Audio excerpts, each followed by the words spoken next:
তো ফেসবুক বন্ধুগণ, তো আজকে আমরা চলে আসলাম ছোট নৌকা নিয়ে ছোট খালে ঘুরতে। চমৎকার একটি মিষ্টি হাওয়া বয়ে যাচ্ছে, দক্ষিণা এক চমৎকার মিষ্টি হাওয়া বয়ে যাচ্ছে। তো এই ছোট নৌকায় উঠলাম প্রায় 7 বছর পর।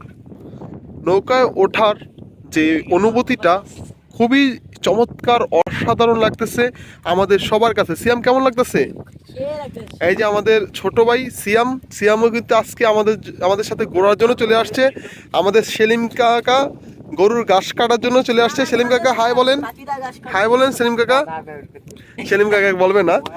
তো আমাদের সাথে মাঝি হিসাবে আছে ইমন অনেক কষ্ট করে স্রোত ঠেলে সামনের দিকে এগিয়ে যাচ্ছে।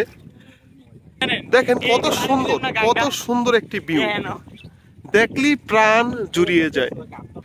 আমাদের সাথে আরো একজন আমাদের প্রাণপ্রিয় চাস্তো ভাই আছেন, মিজান ভাই। এই যে মিজান ভাই খুব সুন্দর একটা হাসি দিছে। কেমন লাগতেছে আয়শা?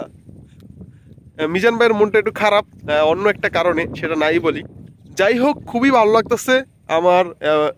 এবং আপনারা যারা বিদেশে আছেন, দীর্ঘদিন যাবৎ এলাকার নদী এবং খাল দেখেন না, তাদেরকে একটু দেখানোর চেষ্টা করতেছি। এখন প্রায় বর্ষাকাল, তো বর্ষাকাল চলে আসছে।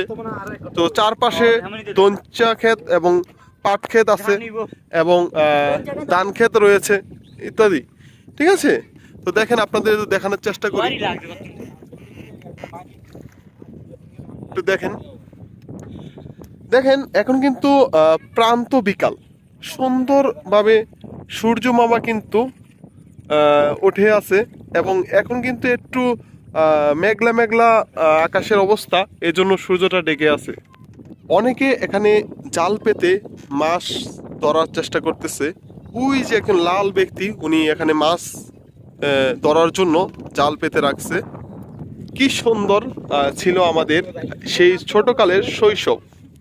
ঠিক এভাবেই আমরা ছোট খালে আইসা অনেক গোসল করতাম। কেমন লাগতেছে গোসল করতে?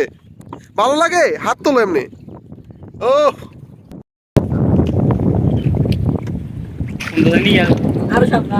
আলামিনে কল দিস।